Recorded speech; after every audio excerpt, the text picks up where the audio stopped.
இருந்த பொழுது வேறொரு வார்த்தையை கர்த்தர் எனக்கு கொடுத்தார்.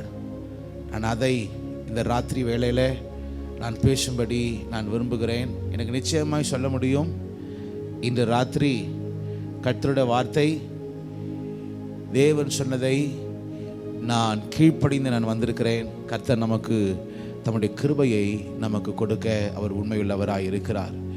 ஒரே ஒரு வேத பகுதியை நீங்கள் உட்கார்ந்துருங்க. உங்களோட ஒரே ஒரு வேத பகுதியை நாம் யாவரும் சேர்ந்து நாம் படிப்போமாக. லூக்காவின் புத்தகம், லூக்கா சுவிசேஷத்தின் புத்தகம் 2ஆம் அதிகாரம் 36ஆம் வசனத்திலிருந்து 38ஆம் வசனம் வரை நாம் படிப்போமாக. லூக்கா சுவிசேஷத்தின் புத்தகம் 2ஆம் அதிகாரம் 36ஆம் வசனத்திலிருந்து 38ஆம் வசனம் வரை நாம் படிப்போமாக. ஆசேருடைய கோத்திரத்தாரும் பானுவேலின் குமாரத்தியும் ஆகிய அன்னாள் என்னும் ஒரு தீர்க்கதரிசி இருந்தாள். அவள் கன்னி பிரயாரத்தில் விவாகமானது முதல் 7 வருஷம் புருஷனுடனே வாழ்ந்தவளும் அதிக வயது சென்றவளாயுமாய் இருந்தாள். ஏறக்குறைய 84 வயதுள்ள அந்த விதவை விட்டு நீங்காமல் இரவும் பகலும் உபவாசித்து ஜெபம் பண்ணி ஆராதனை செய்து கொண்டு இருந்தாள். 38ஆம் வசனம் யாவரும் சேர்ந்து, அவளும் அந்நேரத்திலே வந்து நின்று கர்த்தரை புகழ்ந்து எருசலேமிலே மீட்புண்டாக காத்திருந்த யாவருக்கும் அவரை குறித்து பேசினாள். கர்த்தருடைய பரிசுத்த நாமம் மகிமைப்படுவதாக. இந்த ராத்திரி நான் உங்களோட பேசுகிற நபர் யாருன்னா, அன்னாள் என்கிற தீர்க்கதரிசி. அன்னாள் என்கிற தீர்க்கதரிசி. வேதத்தில் அன்னாள் என்கிற பெயர் நமக்கு அறிமுகமான பெயர் தான். ஏன்னா பழைய ஏற்பாட்டில் ஒரு அன்னாள் இருக்கிறாங்க. பைபிளில் போட்டிருக்கு, சாமுவேலுடைய தாயாகிய அன்னாள் என்று ஒரு பெண்மணி உண்டு. ஆனால் இன்று ராத்திரி நான் உங்களோட பேசுகிற இந்த பெண்மணி யாருன்னா, அன்னாள் என்கிற தீர்க்கதரிசி. சத்தமா சொல்லுங்க பார்க்கலாம். அன்னாள் என்னும் ஒரு தீர்க்கதரிசி. அன்னாள் என்னும் ஒரு தீர்க்கதரிசி. பைபிள்லேயே இந்த பெண்ணை குறித்து 3 வசனங்கள் மட்டும்தான் எழுதியிருக்கிறது. 3 வசனம் தான் எழுதியிருக்கு. இந்த பெண்மணியுடைய பெயரை போட்டு 3 வசனங்கள் எழுதியிருக்கு. அதுவும் இந்த வசனத்தை பற்றி மத்தேயு சொல்லவில்லை, மார்க்கு சொல்லவில்லை, யோவான் சொல்லவில்லை. ஆனால் லூக்கா மட்டும்தான் இந்த பெண்மணியை பற்றி எழுதுகிறார். அந்நாட்களிலே பெண்களுக்கு அதிகமான ஒரு கணம் இருப்பதில்லை. இந்த பெண்மணியை குறித்து சில காரியங்கள் எழுதியிருக்கிறது. அது என் இருதயத்தை மிகவும் ஆழமாய் பாதித்தது. என்னென்னு பார்த்தீங்கன்னா, இந்த பெண்மணிக்கு இருந்த ஒரு 4 சவாலான காரியங்கள் பார்த்தீங்கன்னா, முதலாவது சொல்லப்பட்டிருக்கிறது, இந்த பெண்மணி எத்தனை வயது உள்ளவங்களா இருந்தாங்க படிங்க. எத்தனை வயது? 80. இங்க 84 வயசு யாராவது இருக்கீங்களா? அதுக்கு திருப்பி போட்டா 48க்கே நமக்கு வண்டி ஓட மாட்டுது பாஸ்டர். 84 எங்க, 48 வண்டி ஓட மாட்டுது. இந்த பெண்மணி வயது சென்றவளா இருந்தாள். வயதான ஒரு பாட்டி, வயது சென்றவள். பெலன் இல்லை, வயது சென்றவள். வயது ஒரு சவாலா இருந்தது. இரண்டாவது, வேதம் சொல்லப்பட்டிருக்கிறது, இந்த பெண்மணிக்கு தன் புருஷன் இல்லை, அவள் ஒரு விதவை. புருஷன் இல்லை. அநேக பெண்களுக்கு, மனைவிமார்களுக்கு புருஷன்தான் மிக முக்கியமான ஒரு சப்போர்ட். ஆனால் நேரம் வந்தது, இந்த பெண் தன் புருஷனோட எத்தனை வருஷம் இருந்தாலாம்? 7 வருஷம் தான். சிலருடைய வாழ்க்கையில் கர்த்தர் இப்படிப்பட்டதான காரியங்களை அனுமதிப்பார். ஒரு சில காலங்கள் தான் புருஷனோடு சில வேளையில வாழ தேவன் சில மனைவிமார்களுக்கு அனுமதிப்பார். சில புருஷர்களுக்கு ஒரு சில காலங்கள் தான் அவன் மனைவியோட வாழ்வதற்கு சில காரியங்களை கர்த்தர் அனுமதிக்கிறார். சில பெற்றோருக்கு இத்தனை ஆண்டுகள் தான் இந்த பிள்ளையோடு இந்த மகனோட வாழ வேண்டும் என்று சில காரியங்களை கர்த்தர் வைக்கிறார். அந்த கேள்விகளுக்கு நமக்கு பதில் இல்லை. ஆனால் ஒரே ஒரு, நல்லா புரிஞ்சுக்குங்க, உங்களுக்கு பதில் இல்லாத ஒரு கேள்விகள் இருக்குன்னா அதற்கு ஒரே ஒரு பதில் இருக்கு. என்ன பதில் தெரியுமா? இயேசு கிறிஸ்து அவர் இன்னும் ஜீவிக்கிறார். ஒரு ஆமீன் சொல்லுங்க பார்க்கலாம் சத்தமா. இயேசு கிறிஸ்து என் மீட்பர் இன்னும் உயிரோடு இருக்கு. அந்த வார்த்தையை மட்டும் நீங்க மறந்துடாதீங்க. Don't ever forget that word, that God, our Redeemer, our God, our Savior is still alive. எல்லா கேள்விகளுக்கு அவர் ஒருவரே பதில்.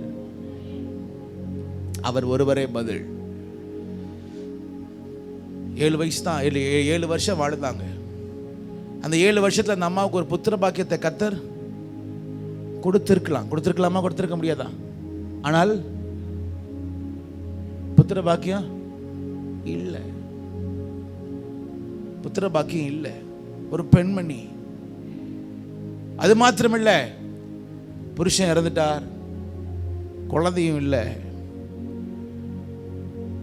அந்த அம்மா எங்க இருந்தாங்க தெரியுமா? போட்டிருக்கு பைபிள்ல. எங்க இருந்தாங்களாம்? தேவ ஆலயத்துல தான் இருந்தார்கள். அந்த அம்மாவை பார்த்து கொள்வதற்கு யாரும் இல்லை. அந்த அம்மா தேவ ஆலயத்தில் அவள் விடப்பட்டவளா இருந்தாள். கேட்பதற்கு விசாரிப்பதற்கு யாரும் இல்லை. இப்படிப்பட்ட ஒரு தனிமையின் வாழ்க்கை, ஒரு கைவிடப்பட்ட வாழ்க்கை, தன் நினைச்ச மாதிரி எந்த காரியம் நடைபெறாத வாழ்க்கை, பிள்ளை பாக்கியமும் இல்லை, கட்டின புருஷனும் இல்லை. ஆனால் வயது மட்டும் போய்கொண்டே இருக்கிறது. ஏன் ஆண்டவர் என்னை இத்தனை ஆண்டுகள் வைத்திருக்கிறார்னு அந்த அம்மாவுக்கு தெரியல. ஒரு தீர்க்க தரிசன சத்தமும் இல்லை, ஒரு மிகப்பெரிய தரிசனமும் இல்லை. ஆனால் வாழ்க்கை மாட்டு ஓடிக்கொண்டே இருக்கிறது. இந்த பாட்டிமாவுக்கு நல்ல படிப்பு இல்லை, திறமை இல்லை, எதுவுமே இல்லை. ஆனால் இந்த பெண்மையை பற்றி வேதத்தில் ஒரு சில காரியங்கள் எழுதியிருக்குது. அது என்னை மிகவும் கவர்ந்தது. என்ன கவர்ந்தது? படிப்போமாக 36ஆம் அதிகாரம், அதே 2ஆம் அதிகாரம் 36ஆம் வசனத்தை நான் படிக்கும்படி நான் விரும்புகிறேன். ஆசேருடைய கோத்திரத்தாலும் அப்புறம் பானுவேலின் குமாரத்தியுமாக அன்னாள் என்னும் ஒரு, சத்தமா சொல்லுங்க பார்க்கலாம், அன்னாள் என்னும் ஒரு, கொஞ்சம் நல்ல சத்தத்தை உயர்த்தி சத்தமா சொல்லுங்க பார்க்கலாம். அன்னாள் என்னும் ஒரு தீர்க்கதரிசி இருந்தாள். அன்னாள் என்னும் ஒரு தீர்க்கதரிசி இருந்தாள். இந்த அம்மாவை பற்றி என்ன எழுதியிருக்குன்னா, ஒரு பெண்மணின்னு எழுதல. இந்த அம்மா ஒரு விதவை. ஆனா பைபிள்ல விதவன் எழுதல. என்ன எழுதியிருக்கு? ஒரு தீர்க்கதரிசி. ஒரு தீர்க்கதரிசி.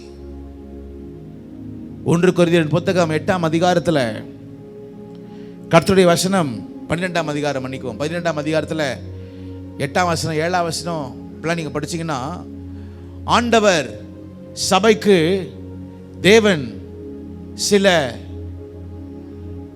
ஆவிக்குரிய வரங்களை கர்த்தர் கொடுக்கிறார். ஆவிக்குரிய வரங்களை கர்த்தர் கொடுக்கிறார். எத்தனை ஆவிக்குரிய வரங்கள் திறமை எழுதியிருக்கிறது?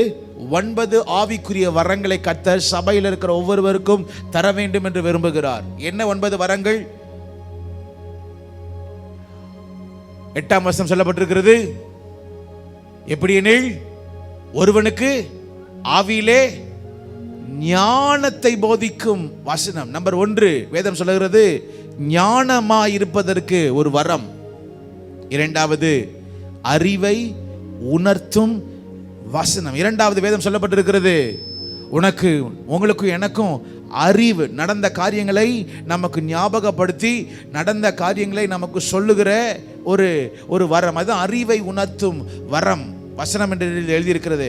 3வது வெவ்வேறு ஒவ்வொரு ஒவ்வொருவனுக்கும் அந்த ஆவியினாலே மூன்றாவது என்னது?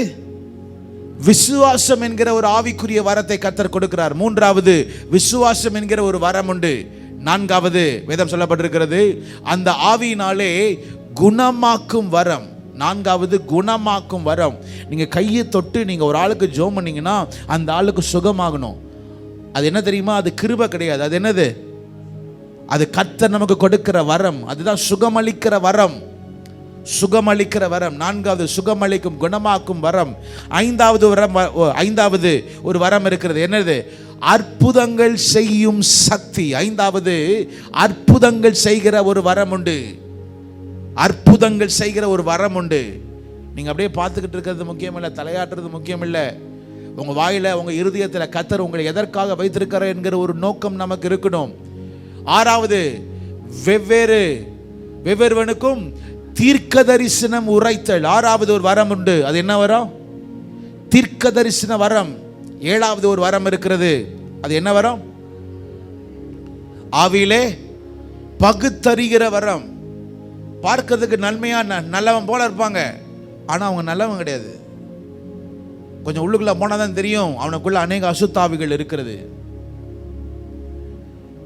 கர்த்தருடைய பிள்ளைகளா இருக்கிற நமக்கு பகுத்தறிய தெரியணும் சொல்லுகிறார். பகுத்தறிகிற வரம். எட்டாவது ஒன்று இருக்கிறது. அது என்னது? வெவ்வேறு பாஷைகளை பேசுகிற வரம். வெவ்வேறு பாஷைகளை, அந்நிய பாஷைகளை பேசுகிற வரம். ஒன்பதாவது எழுதப்பட்டிருக்கிறது, அந்த பாஷைகளை வியாக்கியானம் பண்ணும் வரம். 9 வரங்கள் சொல்லப்பட்டிருக்கிறது. இந்த 9 வரங்கள்ல நமக்கு எந்த வரம் இருக்குன்னு கேட்டா, எனக்கு இந்த வரம்லாம் கிடையாது. நல்லா தூங்குவேன், நல்லா சாப்பிடுவேன், நல்லா சமாதானமா இருக்கிறேன், நல்லா ஹாப்பியா இருக்கிறேன்.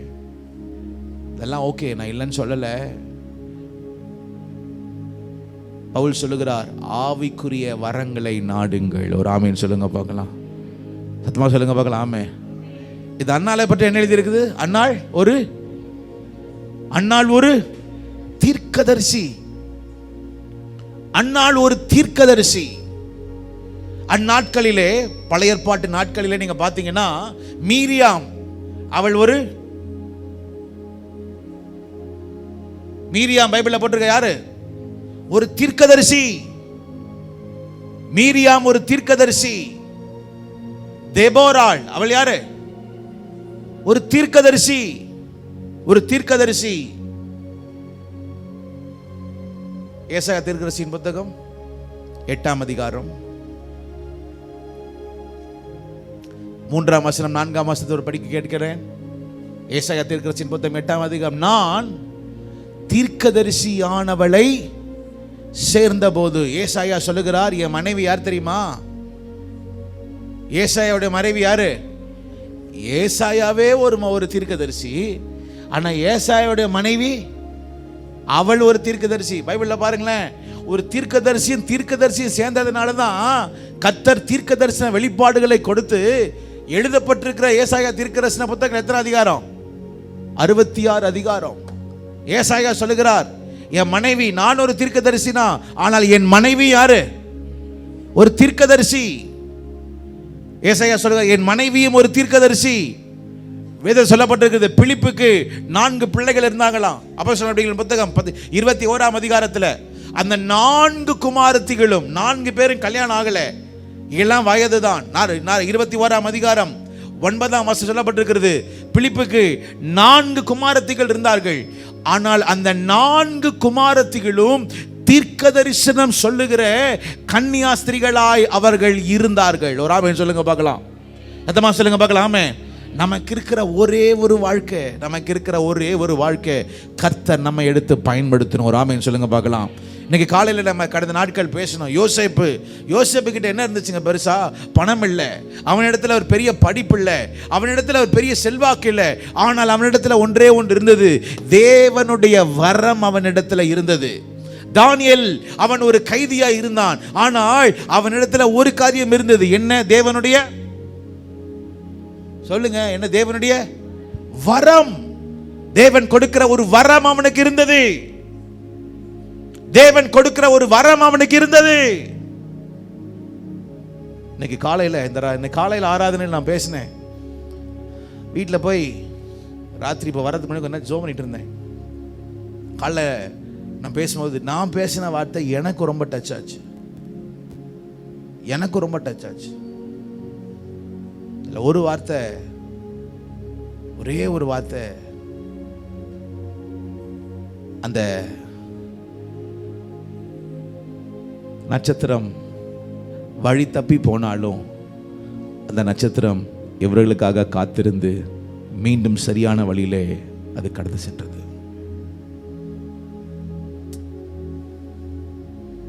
நான் ஒரு சில காரியங்கள் நான் கேட்டுக்கிட்டே இருந்தேன். கடந்த நாட்கள் நடந்த சம்பவங்களிலே அது எல்லாத்தையும் மறந்துட்டேன்.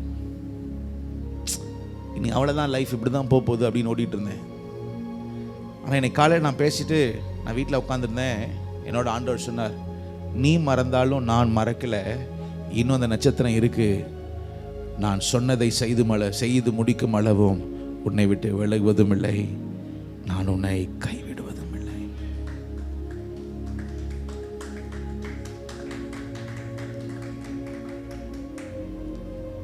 அன்னாள் ஒரு நல்ல கையை உயர்த்தி சொல்லுங்க, ஆண்டவரே எனக்கு ஆவிக்குரிய வரங்களை கொடுங்க ஆண்டவரே. உலகத்தின் பாஷைகள்லாம் எனக்கு இருக்கு ஆண்டவரே. ஆண்டவரே ஆவிக்குரிய வரங்களை எனக்கு கொடுங்க, என்னை எடுத்து பயன்படுத்துங்க. நல்ல கையை உயர்த்தி சொல்லுங்க. Father Lord, use me as well, oh Lord. உலகத்தில் எத்தனையோ பேரை பெரியவர்களாய் பார்க்கிற, ஆனால் கர்த்தர் நீர் என்னை பெரியவனாய் பார்க்க, என்னை எடுக்க எனக்கு நீங்கள் ஆண்டவரே கொடுங்க. ஆவியின் வரங்களை கொடுங்க. சத்தத்தை உயர்த்தி கேளுங்க. ஆவியின் வரங்களை கொடுங்க, ஆவியின் வரங்களை கொடுங்க, ஆவியின் வரங்களை கொடுங்க, ஆவியின் வரங்களை கொடுங்க. அதற்காக நான் காத்திருக்கிறேன், அதுக்காக தேவ சமூகத்தில் காத்திருக்கிறேன். அந்நிய பாஷையில் அதிகமாய் பேசிக்கொண்டே இருங்க. அந்நிய பாஷை நீ யாராக இருந்தாலும் சரி, சத்தத்தை உயர்த்தி ஜெபம் பண்ணலாமா? ஆண்டவரே இந்த ராத்திரி வேளையில எனக்கு கத்த நீர் இறங்குவீராக, பெரிய காரியங்களை செய்யுங்க. இயேசுவின் நாமத்தில் ஜெபிக்கிறோம் நல்ல பிதாவே, ஆமென், ஆமென், ஆமென். முதலாவது, இந்த பெண்மணி யாரு? ஒரு தீர்க்கதரிசி. வயது போனவள், ஒரு விதவை, எல்லாராலும் கைவிடப்பட்டவள். யாரும் அவளை நோக்கி பார்க்கல, ஆனால் கர்த்தர் அவளை நோக்கி பார்த்து அவள் பலவீனத்தையும் அவள் தனிமையும் பார்த்து தேவன் அவளை ஒரு தீர்க்கதரிசியாய் கர்த்தர் மாற்றுகிறார். நான் சொல்லட்டுமா? சில வேளையில ஏன் ஆண்டவர் உங்க வாழ்க்கையில சில பேர் எடுக்கிறார் தெரியுமா? ஏன் எடுக்கிறார்? சில வேளையில ஆண்டவர் உங்களை சில வழியில ஏன் தெரியுமா அனுப்புறாரு? தேவன் வைத்திருக்க ஒரு திட்டம் உண்டு. அந்த திட்டத்திற்கு வரணும்னா தேவன் சில ஆட்களை உங்க வாழ்க்கையில இருந்து எடுப்பார். வேதம் சொல்லப்பட்டிருக்கிறது, இவள் தீர்க்கதரிசியா வரணும்னா இந்த பாதையில் அவள் போய் தான் ஆகணும். She has to go through this path. She has to go through this path. யோசேப்பு ராஜாவுக்கு முன்பதாக நிற்பதற்கு முன்பதாக அவன் குழியின் அனுபவத்திற்கு போயாக வேண்டும். விற்கப்படுகிற அனுபவத்திற்கு அவன் போயாக வேண்டும். பொய் சொல்லப்படுகிற ஒரு அனுபவத்திற்கு பொய் சொல்லி அவன் வாழ்க்கை சிக்குனராக அவனுடைய வாழ்க்கை அப்படியே சிக்கிக் கொள்ளுகிற ஒரு நிலைமைக்கு அவன் போய் தான் ஆகணும். சிறைச்சாலை அனுபவத்திற்கு அவன் போய் தான் ஆகணும். மறக்கப்படுகிற ஒரு அனுபவத்திற்கு போய் தான் ஆகணும். ஏன் ஆண்டவரே, ஏன்? why? ஏனா நான் உன்னை ராஜாக்கு முன்பதாக நிற்க வைக்கணும்னா நீ கடந்து போக வேண்டிய ஒரு பாதை ஒன்று உண்டு. நீ போக வேண்டிய ஒரு பாதை ஒன்று உண்டு. அன்னாள் என்னும் ஆக்சுவலா அந்த அம்மாவுடைய பேர் எப்படி வந்திருக்கணும்னா, அன்னாள் என்னும் ஒரு விதவன் தான் இருக்கணும். ஆனா ஆண்டவர் மாத்துகிறார். அவள் விதவை தான், ஆனா விதவை இல்லை. கர்த்தர் அவள் மேல் நினைவாக இருந்ததுனால கர்த்தர் அவளை மாற்றி அன்னாளும் என்னும் ஒரு தீர்க்கதரிசி. ஒரு ஆமென் சொல்லுங்க பார்க்கலாம். இரண்டாவது 37ஆம் வசனம். ஏறக்குறைய 84 வயதுள்ள அந்த விதவை தேவாலயத்தை விட்டு நீங்காமல் இரவும் பகலும் உபவாசித்து ஜெபம் பண்ணி ஆராதனை செய்து கொண்டிருந்தாள். 37ஆம் வசனம் சொல்லப்பட்டிருக்கிறது. ஏறக்குறைய 84 வயதுள்ள அந்த விதவை இரண்டாவது தேவ ஆலயத்தை விட்டு நீங்காமல். சத்தத்தை உயர்த்தி சொல்லுங்க பார்க்கலாம். சத்தத்தை உயர்த்தி சொல்லுங்க பார்க்கலாம். தேவ ஆலயத்தை விட்டு நீங்காமல். தேவ ஆலயத்தை விட்டு நீங்காமல். நான் ஒன்று கேட்குறேன், இந்த அம்மா ஏன் தேவ ஆலயத்தை விட்டு போகல?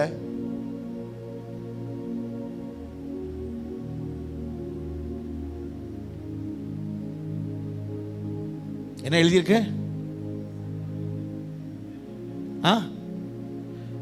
நம்மளாம் இருந்து என்ன சொல்லியிருப்போம்? இந்த அம்மா ஒரு வயதவை, கையில் என்ன கிடையாது. நாளாக இருந்தால் கண்டிப்பாக அப்படி தான் சொல்லியிருப்பேன். ஏம்மா, உனக்கு கையில் என்ன தேவை? காசு தேவை. முடிஞ்சது ஏதாவது என்ன பண்ணு, எப்படியாவது ஒரு வேலையை பார்த்து, இல்லாத நேரம் நான் கொஞ்சம் ஹெல்ப் பண்ணுறேம்மா, நீ கவலைப்படாத, யாருக்கும் பாரமா இருக்காதுன்னு நம்ம சொல்லியிருப்போம். ஆனால் அந்த ஸ்திரீ வேதத்தை என்ன பட்டிருக்குன்னா, தேவ ஆலயத்தை விட்டு. எனக்கு ஒரு கேள்வி உண்டு. புருஷன் இல்லை, ஆண்டவர் பிள்ளை பாக்கியமும் தரல, தனிமையில வாழ்கிறாள். இப்படிப்பட்ட ஒரு மிக கடினமான ஒரு பாதையில போய் கொண்டிருக்கிற பெண் ஒரு வார்த்தை சொல்லியிருந்திருக்கலாம், கர்த்தர் என்னை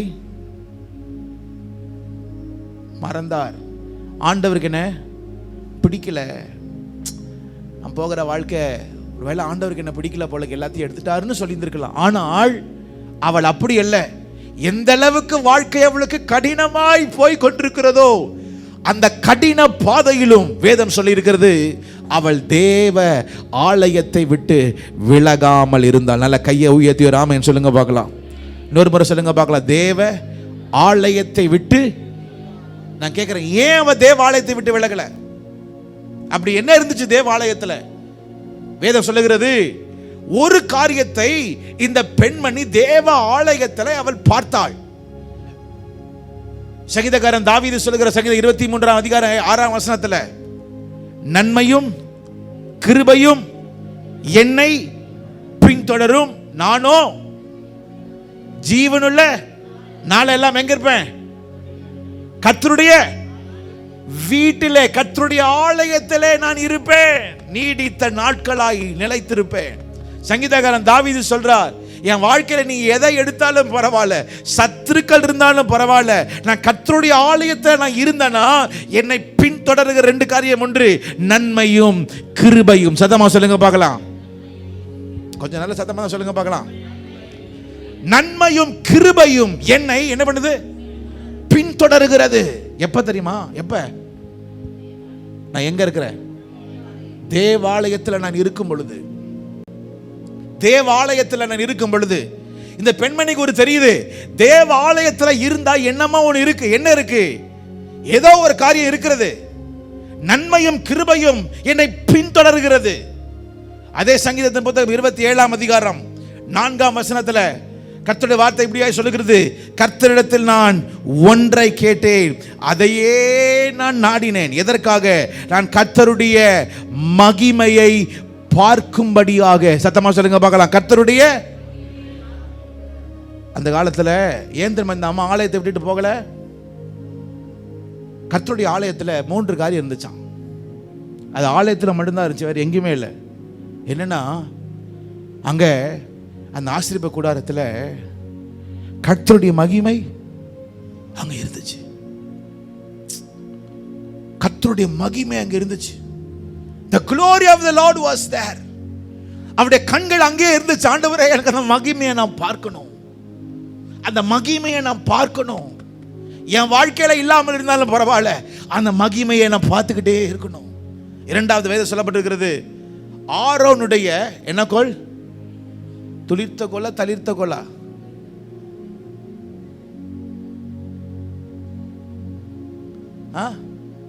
எபிரேயரின் புத்தகம் 9ஆம் அதிகாரம் 4ஆம் வசனம், ஆரோனுடைய தளிர்த்த கோல். படிக்கும்படி கேட்டுக்கொள்கிறேன். எபிரேயரின் புத்தகம் 9ஆம் அதிகாரம் 4ஆம் வசனம். அதிலே அந்த பெட்டியிலே மன்னா வைக்கப்பட்ட பொன்னார் செய்த தூப கலசமும் ஆ முழுவதும் பொற்காடு பொதித்திருக்கப்பட்ட உடன்படிக்கை பெட்டியும் இருந்தன. அந்த பெட்டியிலே மன்னா வைக்கப்பட்ட பொற்பாத்திரமும் ஆரோனுடைய தளிர்த்த கோலும். ஏன் அந்த வார்த்தை அப்படி போட்டிருக்கு? ஒரே ராத்திரி, ஒரு நாள் கர்த்தருடைய பிள்ளைகளுடைய வாழ்க்கையில மிகப்பெரிய ஒரு கொந்தளிப்பு இருக்கிறது. எல்லாரும் மோசேக்கு எதிராக வந்து நிக்கிறாங்க. என்ன செய்யறதுன்னு தெரியல. ஆண்டவர் என்ன பண்ணாரு? மோசே கிட்ட சொன்னார், மோசே 12 கோத்திரத்தில் இருக்கிற 12 பேர்கிட்டையும் 12 கோலை கொண்டுட்டு வா, அவங்க பேரை எழுது, தேவ சமூகத்தில் வை. அடுத்த நாள் காலையில யாருடைய கோல் தளிர்க்கிறதோ அவனை நான் தெரிந்து கொண்டிருக்கிறேன் என்று கர்த்தர் சொல்லி 12 கோலை எல்லாம் கொண்டு வராங்க. ஒரே ஒரு ராத்திரி தான், ஒரே ஒரு ராத்திரி தேவ சமூகத்தில் தேவனுடைய ஆலயத்தில் வைத்தார்கள். அந்த ராத்திரி ஆரோனுடைய கோல் மட்டும் தளிர்த்தது. ஒரு ஆமென் சொல்லுங்க பார்க்கலாம். அது எங்க தெரியுமா நடந்துச்சு? தேவ ஆலயத்தில். அது மாத்திரமில்ல, 40 நாட்கள் மோசே தேவ சமூகத்தில் விழுந்த, ஆண்டவரே இதை ஜனங்களை நடத்துவதற்காகவும் இனி வருகிற நாட்கள் தேவ ஜனங்களை தேவன் நடத்த 40 நாட்கள் தேவ சமூகத்தில் அமர்ந்து 10 கட்டளைகளை வாங்கி கொண்டு தேவ சமூகத்துக்கு வருகிறான். அந்த அம்மாவுக்கு ஒன்று தெரிஞ்சிச்சு, இந்த தேவாலயத்தில் என்ன இருக்கு தெரியுமா? தேவனுடைய, சத்தமா சொல்லுங்க பார்க்க, தேவனுடைய மகிமை. இந்த ராத்திரியில் ஒன்று சொல்லுகிறேன், இந்த பெண்மணி தன் வாழ்க்கையில எவ்வளவு கடினமான பாதையில ஓடினாலும் சரி, ஒன்றை கண்களுக்கு முன்பதாக வைத்துக் கொண்டாள், ஆண்டவரே கர்த்தருடைய மகிமையை நான் பார்க்க வேண்டும். என் லைஃப்ல ஒரே ஒரு முறை நான் டிவி பார்த்துக்கிட்டு இருந்தேன். எங்க அப்பா வந்து ஒரு நாள் ஒரு மீட்டிங்க்கு போயிட்டு வந்தார். ஃபர்ஸ்ட் நாள் கூட்டமா 2வது நாள் கூட்டமா தெரியல, கூட்டிகிட்டு போனார். போயிட்டு கடைசி நாள் கூட்டத்திற்கு என்னை வந்து அந்த மீட்டிங்க்கு கூட்டிகிட்டு போனார். நீ வாடான்னு சொல்லிட்டு கூட்டிகிட்டு போனார். நான் கூட அந்த மீட்டிங்க்கு போனேன். ஆனால் அந்த மீட்டிங்க்கு போனால் மீட்டிங்காக என்னை கூடல.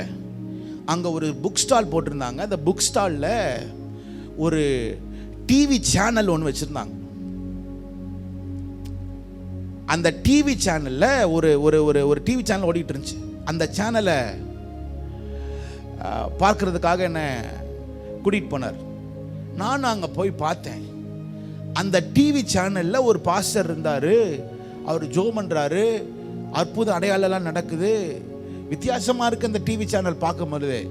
இது என்னடா அது இந்த சேனல் இருக்குன்னு அப்புறம் நான் கேட்டேன், இந்த சேனல் வந்து மற்ற நம்முடைய இந்தியாவில் இருக்குது, இந்த சேனலில் கிடைக்குமா அப்படின்னு கேட்டேன்.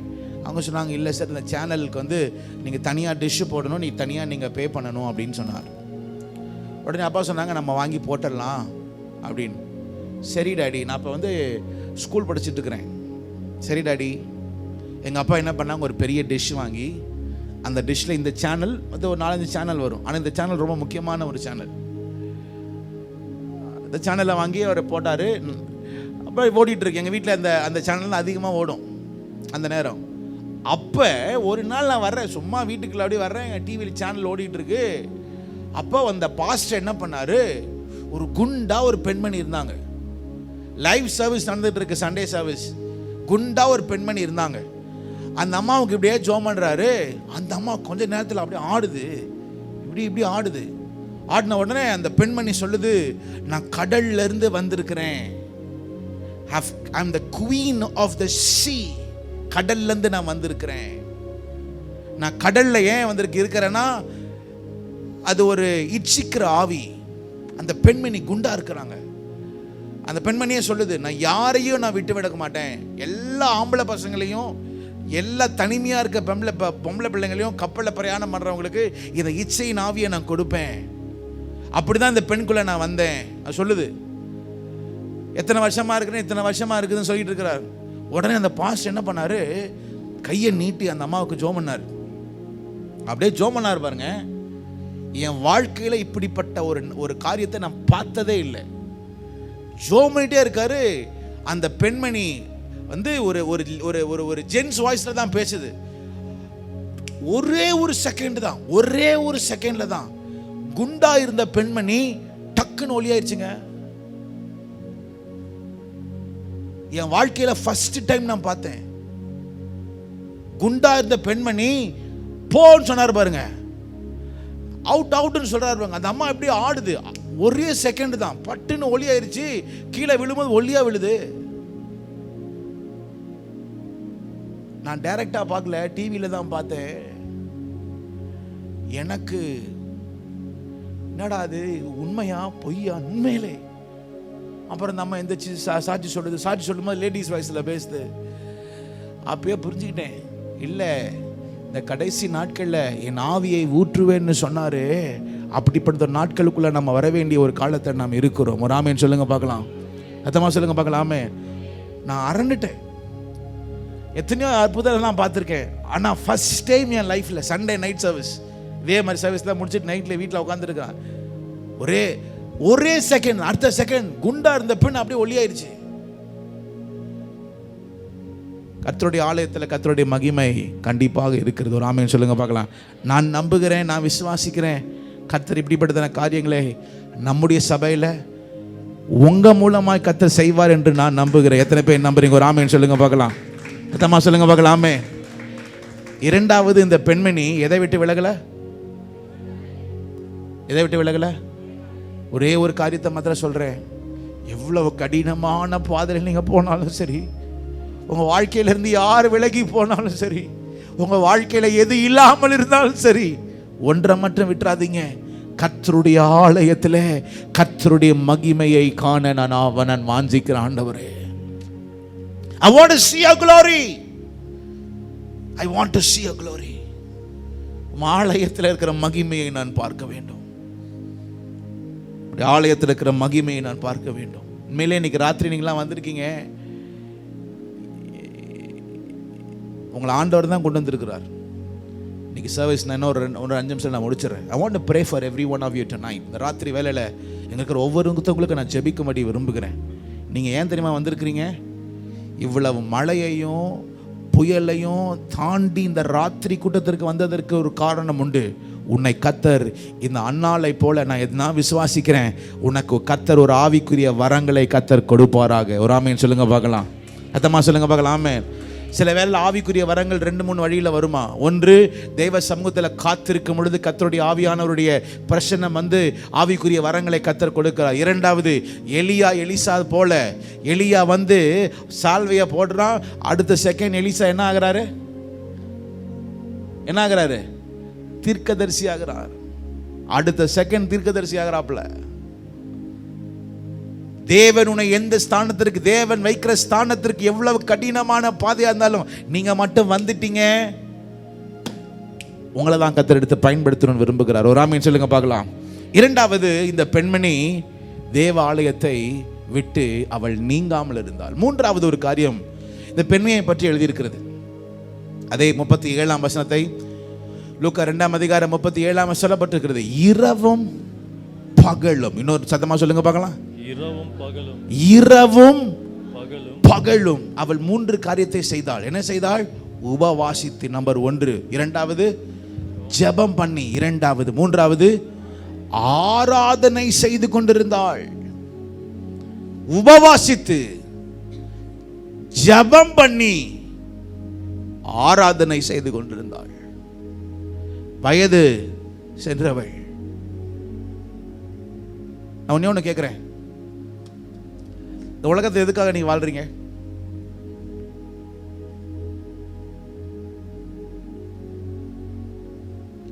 கல்யாணம் ஆனவங்க, கல்யாணம் ஆகாதவங்க, கல்யாணம் ஆனவங்க சொல்லுவாங்க, பிள்ளைக்காக வாழ்கிறேன், இல்லை இந்த காரியம் என் வாழ்க்கையில் செய்யணும்னு விரும்புகிறேன், இந்த காரியம் என் வாழ்க்கையில் நடக்கணும்னு விரும்புகிறேன்னு சொல்லுவோம். கல்யாணம் ஆகாதவங்க, கல்யாணம் பண்ணுறதுக்காக தான் பஸ்ட் நான் வாழ்கிறேன் அப்படின்னு சில பேர் இருப்பாங்க. எதுக்காக நீங்கள் வாழ்கிறீங்க? எல்லாருக்கும் ஒரு நோக்கம் இருக்கு. இந்த பெண்மணிக்கு என்ன நோக்கம் இருந்துச்சு?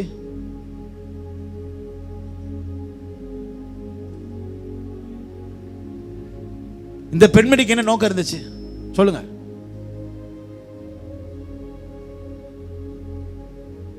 நோக்கமே இல்லாதது மாதிரி இருந்துச்சு.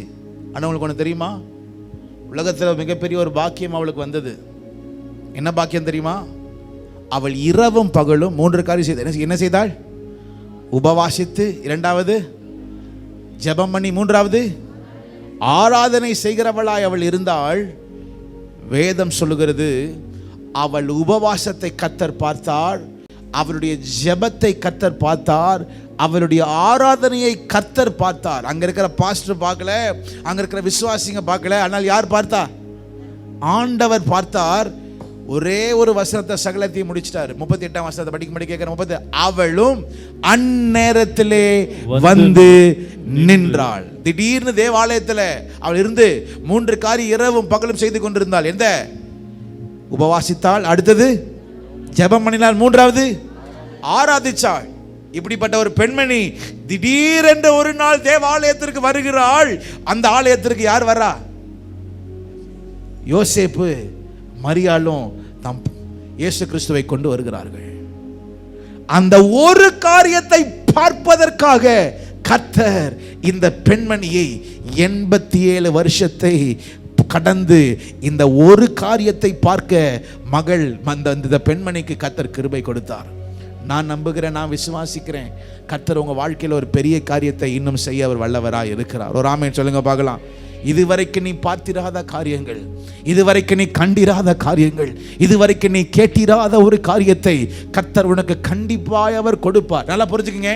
தேவ சமூகத்தில் நீங்க காத்திருக்கிறீங்க, தேவ சமூகத்தில் காத்திருக்கிறீங்க. பாஸ்டர், ஒரு பிள்ளை பாக்கியம் இல்லை, நான் எதிர்பார்த்த மாதிரி என் புருஷன் இல்லை, நான் எதிர்பார்த்த மாதிரி என் பிள்ளைகள் இல்லை, என் எதிர்பார்த்த மாதிரி என் வாழ்க்கை இல்லை, என் வாழ்க்கை தனிமையில் ஓடிக்கொண்டிருக்கிறது, என் வாழ்க்கை கண்ணீர் ஓடிக்கொண்டிருக்கிறது, என் வாழ்க்கையில் நான் ஏண்டா வாழ்றேன்னு ஓடிக்கொண்டிருக்கிறது. ஆனால் கர்த்தர் சொல்லுகிறார், இந்த ராத்திரி வேலை ஏன் தெரியுமா வந்திருக்கிற? எந்த மனுஷனும் கொடுக்க முடியாத ஒரு மிகப்பெரிய பாக்கியத்தை உனக்கு கொடுப்பதற்காக தான் இந்த உலகத்தில் கர்த்தர் உன்னை வைத்திருக்கிறார். இந்த பெண்மணி உபவாசித்து ஜெபம் பண்ணி ஆராதித்து இரவும் பகலும் அவள் செய்ததை கர்த்தர் ஒரு பார்த்து கொண்டே இருந்தாள். நேரம் வந்தது, படிங்க பார்க்கலாம். அவளும் அந்நேரத்திலே வந்து நின்று. எல்லாருக்கும் ஒரு நேரத்தை கர்த்தர் வைத்திருக்கிறார். உன்னை உயர்த்துறதுக்கு ஒரு நேரம் ஒன்று உண்டு, உன்னை பலப்படுத்துகிற ஒரு நேரம் உண்டு, உன்னை கனப்படுத்துவதற்கு ஒரு நேரம் உண்டு. நீ மறக்கப்படுவதில்லை.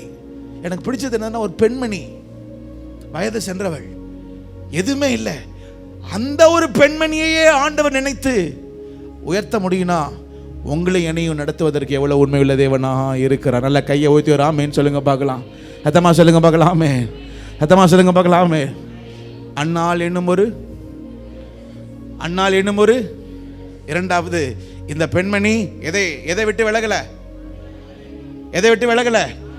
எப்பேற்பட்ட காரியம் இருந்தாலும் சரி, I will not leave the temple of God. நான் கர்த்தருடைய ஆலயத்தை விட்டு போக மாட்டேன். ஏன் தெரியுமா? கர்த்தருடைய ஆலயத்தில் என்ன இருக்கு? கர்த்தருடைய மகிமையை பார்ப்பதற்குனா கர்த்தருடைய ஆலயத்திற்கு நான் போகணும். தனிமையாய் வா. பைபிள் எழுதியிருக்கிறது, எடுக்க முடிக்க விரும்புகிறேன். யாத்ராகமத்தின் புத்தகம் 33ஆம் அதிகாரம், யாத்ராகமத்தின் புத்தகம் 33ஆம் அதிகாரம் 11ஆம் வசனம் இப்படியாய் சொல்லுகிறது. மோசே கர்த்தருடைய ஆலயத்தில் அவன் இருந்தான். அப்பொழுது 33ஆம் அதிகாரம் 11ஆம் வசனம், ஒருவன் தன் சிநேகிதருடனே பேசுவது போல கர்த்தர் மோசேயோட, சத்தமா சொல்லுங்க பார்க்கலாம், முகமுகமாய் பேசினார். ஆண்டவர் மோசேயோட எங்க தெரியுமா பேசினாரு? தேவனுடைய ஆலயத்தில் பேசினார். அதை ஒரு வருஷம் பார்த்துக்கிட்டே இருந்தான். அவன் யார்? அது யோசுவா. அங்கே யோசுவா அவன் பாளையத்திற்கு திரும்பினான். நூனின் குமாரனாகிய யோசுவா என்னும் அவனுடைய பணிவிடைக்காரன் வாலிபன் ஆசரிப்பு கூடாரத்தை விட்டு பிரியாதிருந்தான். அவனுக்கு கண்டுபிடிச்சிட்டான். மோசே வந்து கர்த்தர் எங்க தெரியுமா பேசுறாரு? ஆலயத்துல முகமுகமா பேசுறாரு. இப்ப மோசே ஆலயத்தை விட்டு வெளியே போயிட்டாரு. ஆனாலும் இந்த யோசுவா என்னும் நூனின் குமாரனாகிய இந்த யோசுவா பணிவிடைக்காரன், இந்த வாலிபே, இவன் வந்து நிக்கிற, ஆண்டவரே மோசையோட நீர் பேச முடியும்னா நீர் என்னோட பேசுங்க ஆண்டவரே, அவருடைய காலம் முடிந்தாலும் நீர் என்னோட பேசுங்கன்னு தேவாலயத்தில் வந்து தங்குகிறான். கர்த்தர் இதே யோசுவாவோட வருகிற நாட்களிலே கர்த்தர் பேசினார். ஒரு ஆமேன் சொல்லுங்க பார்க்கலாம். அதமா சொல்லுங்க பார்க்கலாம். ஆமேன். நேரம் முடிந்தது. இன்னும் ஒரே ஒரு காரியம் மட்டும் சொல்லிட்டுமா? ஒரே ஒரு காரியத்தை சொல்லிட்டுமா? 1 சாமுவேலின் புத்தகம் 3ஆம் அதிகாரம், சீக்கிரமா 1 சாமுவேலின் புத்தகம் 3ஆம் அதிகாரம் 3ஆம் வசனம் 4ஆம் வசனம். அந்த பிள்ளை சாமுவேல் தேவனுடைய பெட்டி இருக்கிற தேவனுடைய ஆலயத்தில் கர்த்தருடைய தேவனுடைய விளக்கு அணைந்து போகும் முன்னே சாமுவேலும் அவன் படுத்திருந்தான். வேதம் சொல்லப்பட்டிருக்கிறது, சாமுவேல் எங்க படுத்திருந்தானா? எங்க? கர்த்தருடைய ஆலயத்தில் அவன் படுத்திருந்தான். 4ஆம் வசனம் யாவரும் சேர்ந்து படிக்கலாமா? அப்பொழுது கர்த்தர் சாமுவேலை கூப்பிட்டு, அதற்கு அவன், இதோ. ஆண்டவரோட எங்க பேசினாரு? சத்தமா சொல்லுங்க. ஆலயத்தில் பேசினார். ஆலயத்தில் பேசினார். எப்பெல்லாம் முடியுமோ தேவனுடைய ஆலயத்திற்கு ஓடிவாங்க. நான் திரும்ப சொல்லுகிறேன், தனியா தேவ சமூகத்துக்கு ஓடிவாங்க. தனியா தேவ சமூகத்துக்கு ஓடிவாங்க. முழங்கால் படியிடுங்க. யாரும் உங்களை பார்க்க மாட்டாங்க. ஆனால் கர்த்தர் மாத்திரம் அதை பார்க்கிறார். ஏற்ற நேரம் வரும் உன்னை உயர்த்த அவர் உண்மையுள்ள தேவனாய் இருக்கிறார். யாவரும் எழுந்து நிற்கும்படி கேட்டுக்கொள்கிறேன்.